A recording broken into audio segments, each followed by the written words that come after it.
शिवसेना खासदार श्रीकांत शिंदे आज नाशिक दौऱ्यावरती आहेत। पक्ष बांधणीसाठी शहर आणि ग्रामीण पदाधिकाऱ्यांसोबत श्रीकांत शिंदे बैठका घेणार आहेत आणि याची सुरुवात उत्तर महाराष्ट्र दौऱ्यापासून होतीये।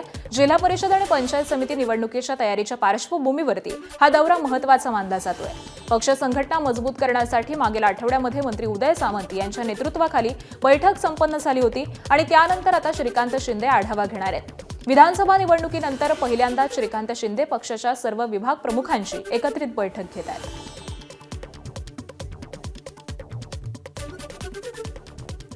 पाणी फाउंडेशनच्या माध्यमातून संपूर्ण महाराष्ट्रामध्ये जलसंधारणाची मोठी लोकचळवळ ही उभी करणारे अभिनेते आमिर खान आणि आता विदर्भाला दुष्काळ मुक्त करण्यासाठी पुढाकार घेत आहेत।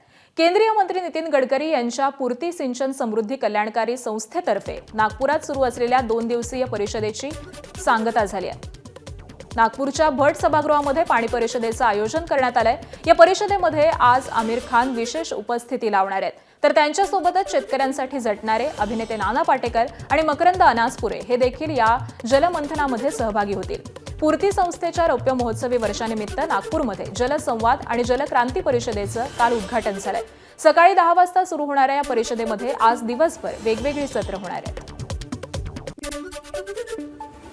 चांदीच्या आयातीबाबत केंद्र सरकारनं मोठा निर्णय घेतलाय। आज शुल्कामध्ये वाढ झाल्यानंतर चांदीच्या आयातीवरती देखील केंद्र सरकारनं निर्बंध लावलेले आहेत। चांदीच्या आयातीबाबत घेतलेल्या निर्णयामुळे देशातील सराफा बाजारावरती आणि उद्योग व्यवसायांवरती परिणाम होण्याची शक्यता आहे। चांदीची आयात मर्यादित झाल्यामुळे आगामी काळामध्ये चांदीच्या दरात आणखी वाढ होऊ शकते, असं मत सराफा व्यावसायिकांनी व्यक्त केलंय।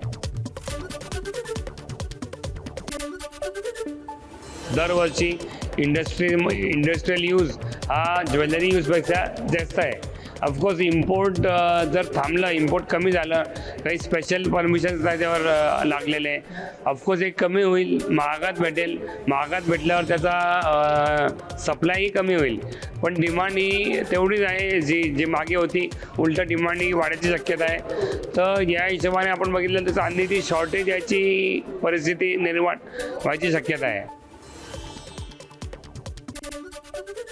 बुद्धू अशोक खरात आणि नामकरण आवारेची पोलीस कोठडी आज संपणार आहे। खरात आणि नामकरण आवारेला आज सिन्नर न्यायालयामध्ये हजर करणार आहेत। खरात आणि आवारेनं जगदंबा पतसंस्थेच्या माध्यमातून मोठा गैरव्यवहार केल्याचा आरोप आहे। नामकरण आवारे आणि खरात या दोघांना एकाच वेळी हजर केलं जाण्याचीही शक्यता आहे।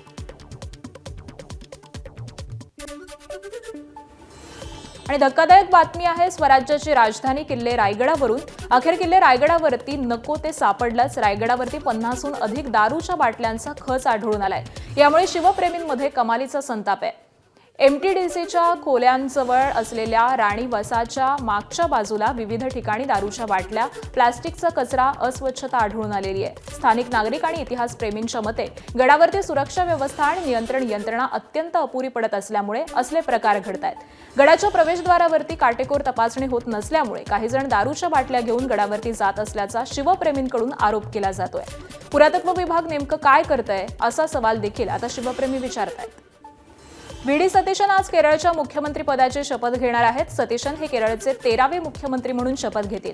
त्यांच्यासह 21 मंत्री देखील शपथ घेणार आहेत। केरळमध्ये मुख्यमंत्रीपदासाठी काँग्रेसमध्ये सतीशन, के.सी. वेणुगोपाल आणि रमेश चेन्निथला यांच्यामध्ये स्पर्धा होती। या शपथविधी सोहळ्यास काँग्रेसचे राष्ट्रीय अध्यक्ष मल्लिकार्जुन खरगे, राहुल गांधी, प्रियंका गांधी यांच्यासह कर्नाटक, तेलंगणा आणि हिमाचल प्रदेशचे मुख्यमंत्री आणि तामिळनाडूचे मुख्यमंत्री विजय हे उपस्थित राहणार आहेत। तिरुवनंतपुरम इथल्या सेंट्रल स्टेडियममध्ये हा शपथविधी सोहळा पार पडणार आहे। पंतप्रधान नरेंद्र मोदींचं स्वीडनमध्ये जोरदार स्वागत। बंगाली दुर्गा मातेच्या रूपात सादरीकरणानं मोदींचं स्वागत। बंगाली नृत्य सादर करत भारतीयांकडून मोदींचं स्वागत। पंतप्रधान मोदी सध्या 5 देशांच्या दौऱ्यावरती आहेत। स्वीडननंतर मोदी नॉर्वे आणि इटलीला जाणार आहेत।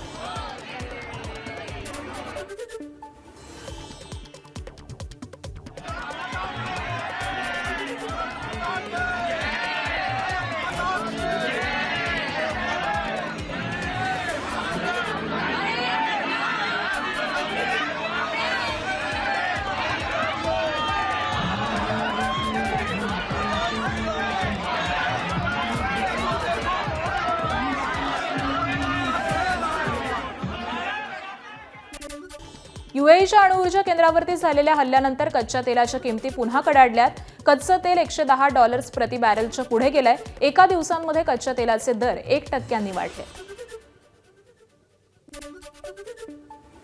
रशियन तेलाच्या खरेदीवरती अमेरिकेचे पुन्हा निर्बंध लागू.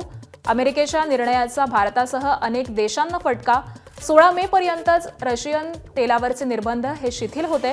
रशियन तेल खरेदीवरती निर्बंध नको अशी भारतानं विनंती केलेली होती. मार्चमध्ये रशियाच्या निम्म्या कच्च्या तेलाची खरेदी ही भारताकडून करण्यात आली आहे. मार्चमध्ये 2.25 दशलक्ष बॅरल तर एप्रिलमध्ये 2.1 दशलक्ष बॅरलची खरेदी झाली आहे. अमेरिकेचे अध्यक्ष डोनाल्ड ट्रम्प हे वारंवार इराणला धमक्या देतात. दोन्ही देशांमध्ये शांती करार लवकर झाला नाही तर वाईट परिणाम होतील असं ट्रम्प यांनी म्हटलंय. घड्याळाचा काटा गतीनं पुढे सरकतोय. शांती करार झाला नाही तर इराणसाठी काहीच शिल्लक राहणार नाही असं त्यांनी सुनावलंय. ट्रम्प यांची वक्तव्य पाहिल्यावरती ते पुन्हा हल्ल्याच्या तयारीत आहेत का असा सवाल उपस्थित झालाय. सध्याची शांतता ही वादळापूर्वीची असल्याचंही म्हटलं जात आहे. त्यामुळे जगावरती संकट निर्माण झालंय. त्यातच काल UAEच्या आण्विक तळावरती झालेल्या हल्ल्यानंतर संकट आणखीनच गडद झालंय.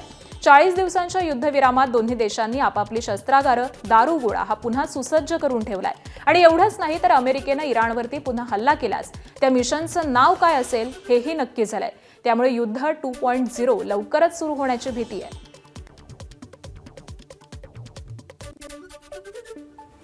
इराणला सोशल मीडियावरून धमकावल्यावरती आता ट्रम्प यांनी एक व्हिडिओ देखील जारी केलाय. त्यामध्ये त्यांनी AIचा सहारा घेतलाय. AI व्हिडिओमध्ये ट्रम्प हे इराणचं ड्रोन पाडताना दिसतायत. अमेरिकेच्या एका युद्धनौकेवरून ट्रम्प यांनी इराणी ड्रोन पाडला असं या व्हिडिओमध्ये दाखवण्यात आलंय. अमेरिकन युद्धनौकेकडे येणाऱ्या एका इराणी ड्रोनला लाल रंगाच्या लेझर बीमनं पाडलं असं या व्हिडिओमध्ये दाखवण्यात आलंय. इराणच्या संसदेच्या उपसभापतींची अमेरिकेला धमकी. तेल ठिकाणांवरील हल्ल्यांना सडेतोड प्रत्युत्तर देऊ. इराणी संसदेचे उपसभापती हाजी बाबाई यांची धमकी. आमच्या हल्ल्यानंतर जगाला तेल मिळणं बंद होईल असं देखील हाजी बाबाई यांनी म्हटलंय. जग तेलासाठी वणवण भटकेल असा इशारा देखील त्यांनी दिलाय. अमेरिकेत एका एअर शो दरम्यान अमेरिकन नौदलाच्या 2 लढाऊ विमानांची हवेत टक्कर झाली. अपघातानंतर दोन्ही विमानातल्या 4ही क्रू मेंबर्सनी तातडीनं इंजेक्ट केल्यामुळे जीवितहानीही झाली नाही. मात्र दोन्ही विमान पूर्णपणे नष्ट झाली आहेत. दोन्ही विमानं EA-18G ग्रॉवलर्स या प्रकारातली होती. ABP माझा, उघडा डोळे बघा नीट.